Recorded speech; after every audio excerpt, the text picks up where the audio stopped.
Hello दोस्तों, the great dialogues में आपका स्वागत है। मैं हर्षल खटवाई। आज की जो न्यूज है अगेन वॉर के बारे में थोड़ी कम है, लेकिन वॉर के थोड़ा सा एरिया को टच करती है क्योंकि इसमें यूएस और चाइना इन्वॉल्व है। ये हमने जो स्टोरी ली है आज की वो है इंडिया टुडे से। Who holds the cards when Trump meets she in Beijing. ये एक्चुअली सबसे बड़ा क्वेश्चन है ये कि ट्रम्प कार्ड किसके हाथ में है, क्योंकि ट्रम्प को पता है कि अगर ईरान को अगर रोकना है तो चाइना का इन्वॉल्वमेंट होना काफी ज्यादा जरूरी है। चाइना का अगर इन्वॉल्वमेंट रहेगा, थोड़ा सपोर्ट मिल जाएगा तो रशिया यूक्रेन वॉर भी रुक सकता है। तो ऐसे काफी सारे परते हैं ये मीटिंग के अंदर में जो खुलते जाएंगे, और ये सिर्फ दो कंट्रीज की मुलाकात नहीं है, दो सुपर पावर की मुलाकात है, ये मीटिंग है ये। तो इसके इफेक्ट्स पूरी दुनिया में देखे जाएंगे। फॉरगेट अबाउट वॉर आज है कल खत्म हो जाएगी, लेकिन इसके इफेक्ट बहुत लंबे तक जाएंगे क्योंकि चाइना को यूएस को पीछे डालना है। यूएस को चाहिए कि चाइना आगे ना जाए। तो आज की हम स्टोरी स्टार्ट करते हैं। Amid a violent ceasefire, West Asia, with no arrangement with Iran in sight, US President Donald Trump will head to Beijing this week for state visit at invitation of his Chinese counterpart Xi Jinping from May 13 to 15th। तो 13 से 15 मई और जो Donald Trump है वो China में रहेंगे, Xi Jinping से बात करेंगे। इसमें काफी सारे ऐसे पॉइंट्स हैं वो डिस्कस होंगे, वो हम आगे देखेंगे। When Trump and Xi finally sit across the table, who will truly hold the upper hand and what exactly will dominate the discussions? इसका मतलब क्लियर है कि आगे जाके क्या होगा, किसका अपर हैंड रहेगा ये मीटिंग के ऊपर, वो जानना बहुत जरूरी है। अगर अभी के मोमेंट पे देखें तो it is very much clear कि चाइना बहुत अपर हैंड पे है। इसके पीछे में दो रीजन है। एक तो ईरान और यूएस का वॉर चालू है। ये वॉर को अगर रोकना है तो चाइना काफी बड़ा एक इंपॉर्टेंट रोल प्ले करता है, यहां पे तो है ही। सेकंड चीज, चाइना डायरेक्टली और इनडायरेक्टली ईरान को हेल्प करता है। तो ये वॉर को अगर बंद करना है तो चाइना का सामने आना बहुत जरूरी है, और ये चाइना को पता है। दूसरी बात यह है कि डोनाल्ड ट्रंप वैसे देखा जाए तो डरता बहुत है, और ये चाइना को पता है, क्योंकि जब भी चाइना ने आवाज बड़ी की है यूएस के सामने तो यूएस ने बैकफुट पे गया है। तो यूएस बैकफुट पे गया है। जस्ट एग्जांपल के लिए, जब टैरिफ वॉर हुई थी तब बहुत ज्यादा चिल्लाते हुए यूएस ने कहा था कि हाँ हम अभी ये टैरिफ लगा देंगे चाइना के ऊपर, उसका बिजनेस बंद कर देंगे, सब कुछ कर देंगे। उसके बाद में जो हुआ वो हम सबने देखा। चाइना ने बोला फिर हम भी बढ़ाएंगे टैरिफ रेट्स, फिर जो नेचुरल रिसोर्सेस है या फिर रेयर अर्थ मटेरियल्स है उनका भी एक्सपोर्ट कम हो जाएगा, रिस्ट्रिक्शन लगेंगे उसके ऊपर भी। और रिस्ट्रिक्शन कई लग सकते हैं कि लॉजिस्टिकल प्रॉब्लम है या फिर टेक्निकल इश्यू है, काफी सारे ऐसे प्रॉब्लम्स आते हैं, मतलब दिखाए जाते हैं। फिर बाद में आ गया था कि जो यूएस गुड्स है जो चाइना में बनते हैं उसका ओरिजिनल प्राइस कंपनी उसने डिस्प्ले कर दिया था कि जो आपको लाखों में चीज मिलती है वो एक्चुअली हजारों में बनती है या फिर सैकड़ों में भी बनती है। The summit comes at when the foundation of the US-China relationship are being tested simultaneously by war, economic uncertainty, technology rivalry, and strategic competition across Asia। अभी इसमें जो मेन पार्ट्स आते हैं मीटिंग के वो है जो है वॉर के ऊपर आता है, फिर बाद में आता है कि इकोनॉमिक अनसर्टेनिटी टेक्नोलॉजी राइवलरी, फिर स्ट्रेटेजिक कंपटीशन। अभी वॉर के बारे में तो हमने बात किया। इकोनॉमिक अनसर्टेनिटी, अगर वॉर चालू है, स्ट्रेट ऑफ हॉर्मुज बंद है, तो इकोनॉमिक अनसर्टेनिटी बनेगी। अगर यूएस अननेसेसरी टैरिफ बढ़ाएगा तो इकोनॉमिक अनसर्टेनिटी बढ़ेगी। फिर बाद में आता है टेक्नोलॉजिकल राइवलरी। जैसे हम जानते हैं कि टेक्नोलॉजी में चाइना काफी अच्छा हैंड रखता है, लेकिन चाइना के पास में दो चीजें हैं। एक है कि A1 क्वालिटी के गुड्स और दूसरा है थर्ड क्लास क्वालिटी के गुड्स। जैसे हमने काफी बार देखा हुआ है, न्यूज में भी देखा हुआ है कि कोई जेट है या फिर कार है या फिर कोई भी एक इलेक्ट्रॉनिक गैजेट है, अगर वो चाइना के हाथ में आ जाता है, वेरी नेक्स्ट डे, मतलब ऑब्वियसली कुछ दिनों में ही उसका एक डुप्लीकेट कॉपी मार्केट में आ जाता है। बहुत सी बार ये अनसक्सेसफुल रहता है, मार्केट में लोग लेने के लिए तैयार हैं। अभी है पॉइंट ऑफ फ्रिक्शंस।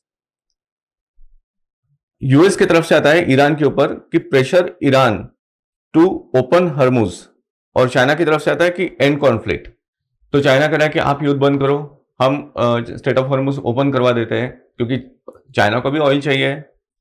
फिर बाद में आता है Taiwan, maintains status quo. Status quo मतलब जैसे के वैसे रहो, जैसा है वैसे ही, कोई एग्रेशन नहीं, कोई डिस्कशन नहीं, जैसा है वैसे ही चलने दो। फिर बाद में आता है चाइना का इसके ऊपर रिवर्ट कि रिड्यूस यूएस इंटरफेरेंस। अभी चाइना के दर्जनों देशों के साथ में डिस्प्यूट है बॉर्डर को लेके। रशिया के साथ में भी है, भारत के साथ में भी है, काफी सारी कंट्रीज के साथ में है।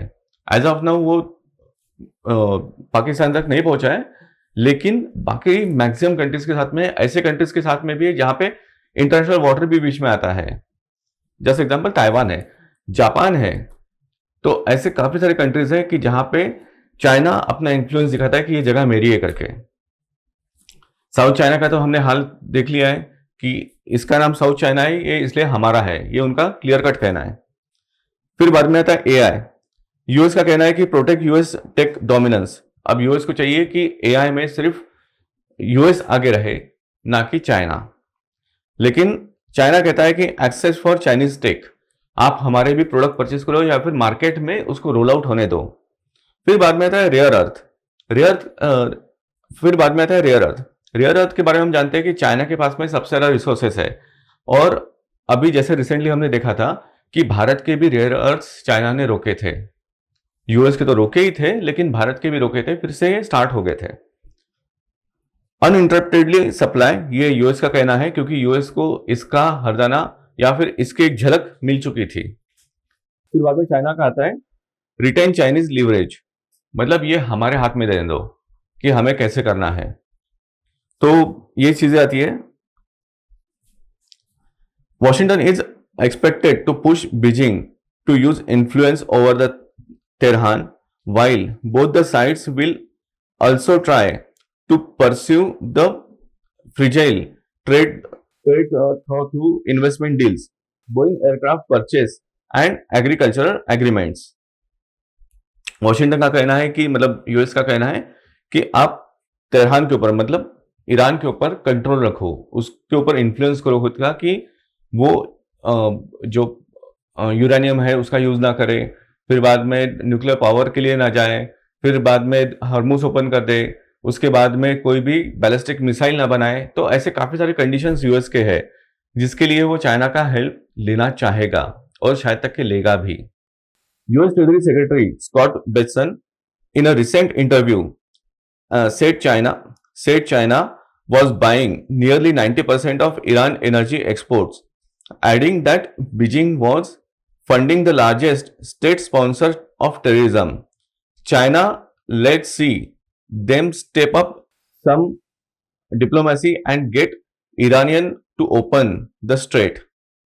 तो यूएस सेक्रेटरी जो है, ट्रेजरी सेक्रेटरी है स्कॉट बेसेंट, उनका कहना है कि 90% तो चाइना ऑयल परचेस करता है जितना एक्सपोर्ट होता है ईरान से।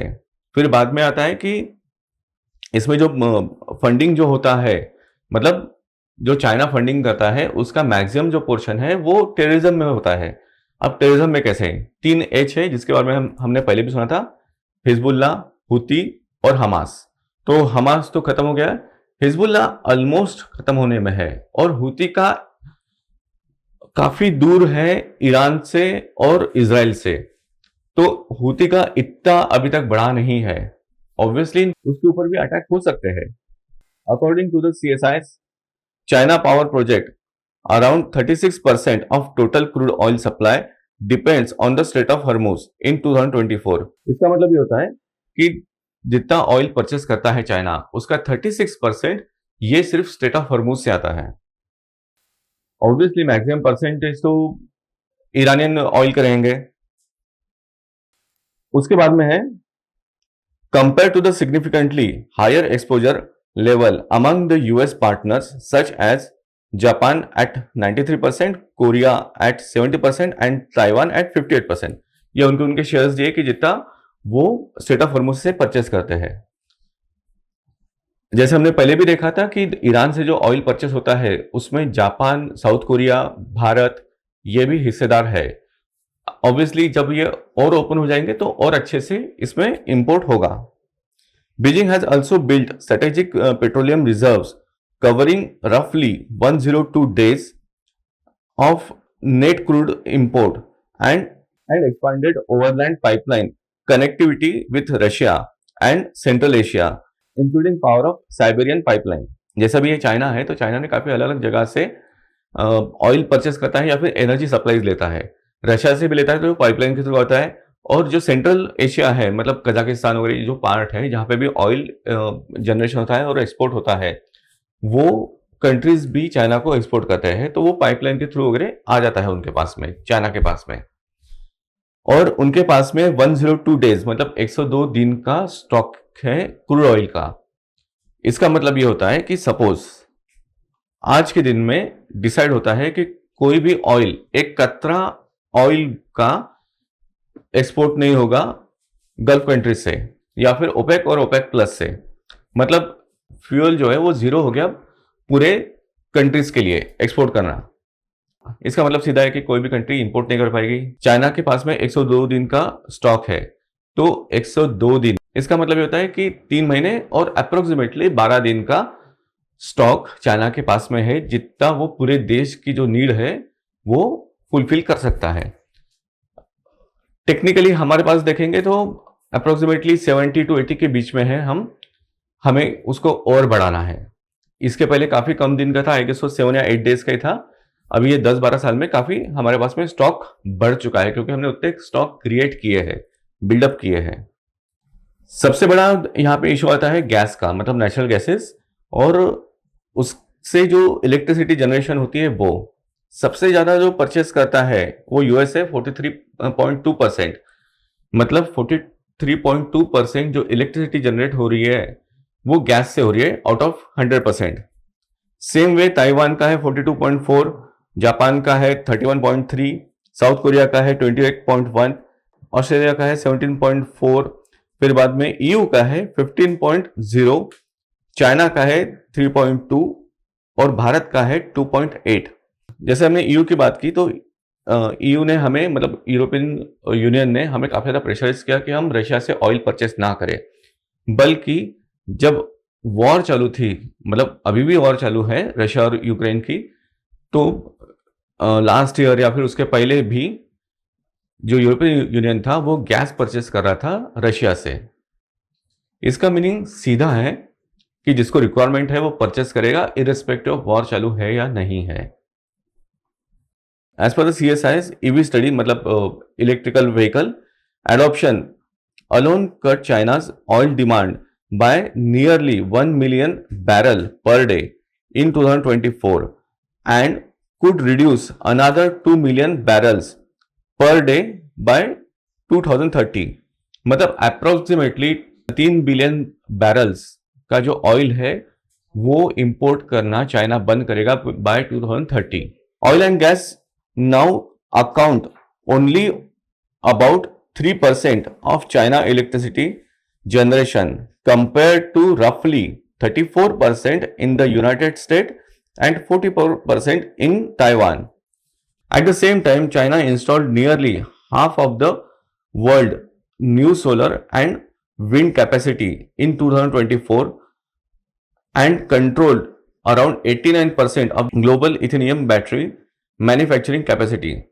सोलर पावर जो है उसका 89%, मतलब जो बैटरी लगती है पूरा एनर्जी स्टोर करने के लिए, उसका 89% जो प्रोडक्शन है वो सिर्फ चाइना अकेले करता है।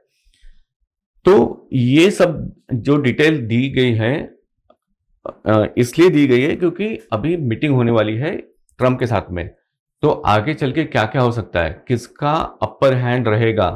क्योंकि अगर चाइना बोलेगा कि हाँ मुझे ज़रूरत नहीं है, मैंने अपने रिसोर्सेज जो है खुद से यूज़ करना चालू कर दिया है, मैं इंपोर्ट कम करूंगा, ऑयल हो गया या फिर अदर चीज़ें हो गई, तो ये जो डिस्कशन है इसके ऊपर चाइना का हाथ काफ़ी आगे बढ़ जाएगा। और अभी भी है, नो डाउट, चाइना अभी भी यूएस से टेक्निकली देखा जाए तो ये वॉर में अहेड है, क्योंकि चाइना अगर चाहे तो ईरान को रोक सकता है। अगर रशिया भी सपोर्ट करे तो डेफिनेटली फिर आगे कुछ नहीं हो सकता है, वॉर खत्म हो जाएगी। अगर हम रियलिटी में चेक करें तो ये जो वॉर है यूएस भी हार चुका है और ईरान भी हार चुका है। सिर्फ यही बात है कि पहले कौन एक्सेप्ट कर रहा है। हर एक के अपने अपने कंडीशंस है। जैसे हमने पहले भी कहा था कि यूएस हार नहीं मानेगा क्योंकि वो सुप्रीम पावर है। अगर सुप्रीम पावर हार जाएगा तो वो सुप्रीम पावर नहीं रहेगा। ईरान को ये वॉर जीतना है क्योंकि पूरे वर्ल्ड में, मतलब मुस्लिम वर्ल्ड में बताना है कि हम एक ही कंट्री है कि जो यूएस को टक्कर दे सकती है। तो ऐसी स्टोरी है।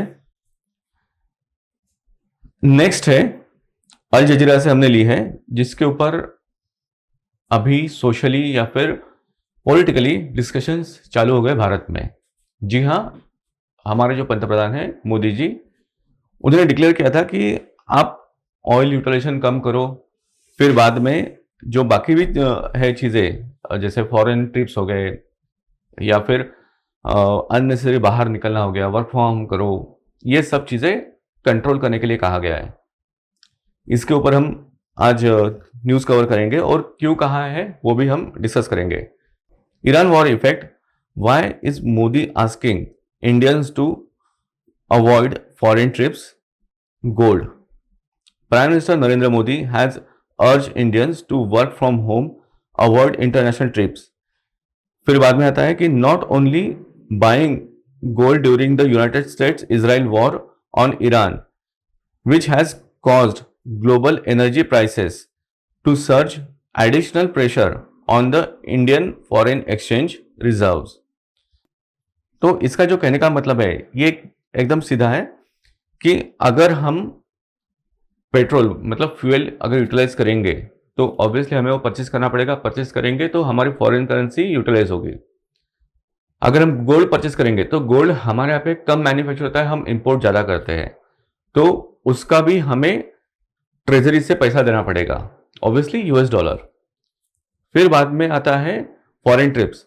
फॉरेन ट्रिप्स में भी हम जाते हैं तो फॉरेन करेंसी हम यूटिलाइज करते हैं।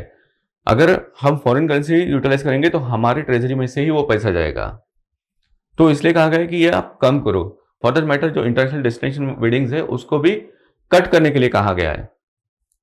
ऑब्वियसली ये सुझाव दिया गया है, अभी तक कोई प्रेशर दिया गया नहीं है। इसका मतलब हमें ये बहुत समझदारी से अपने अगले कदम उठाने हैं as a national citizen. Modi said people should move to online meetings instead of the physical gathering and use the work from home model that was adopted globally during the COVID-19 pandemic. जब भी हम Covid का नाम सुनते हैं तो एक डर पैदा हो जाता है हमारे मन में कि यार फिर से वही चीज ना आ जाए। हाँ, लेकिन यहाँ पे वो प्रेशर नहीं है एज ऑफ नाउ। काफी सारी कंट्रीज देखेंगे तो जहां पे बाहर निकलना बैन कर दिया है, लॉकडाउन जैसी स्थिति हो गई है। एज ऑफ नाउ भारत में ऐसा कोई भी सिचुएशन नहीं है।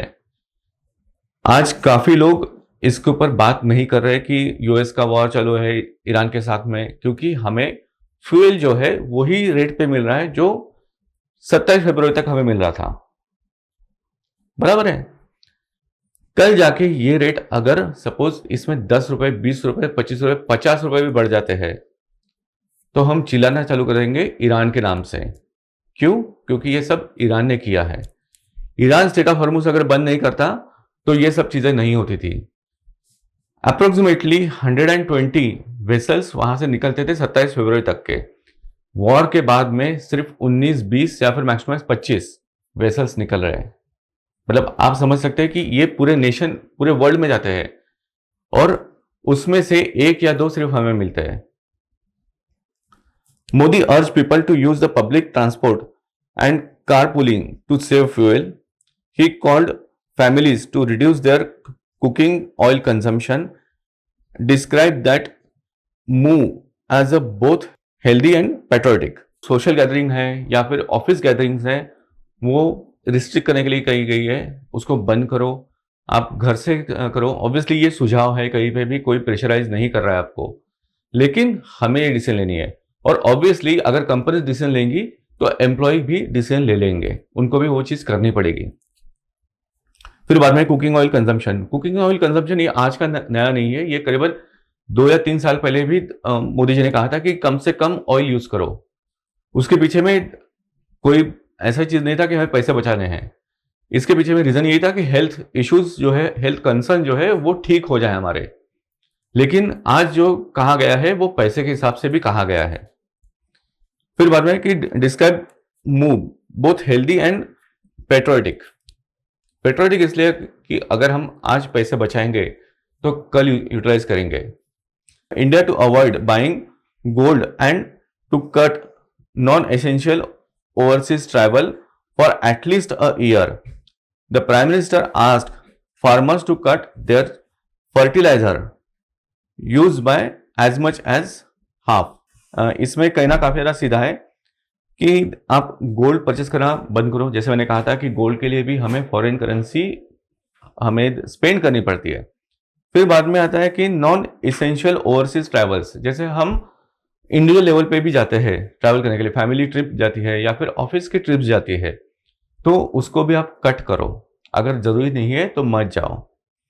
फिर उसके बाद में आता है कि फर्टिलाइजर्स भी कहा है। इसके पीछे में 2 रीजन है, मतलब 2 फायदे हैं।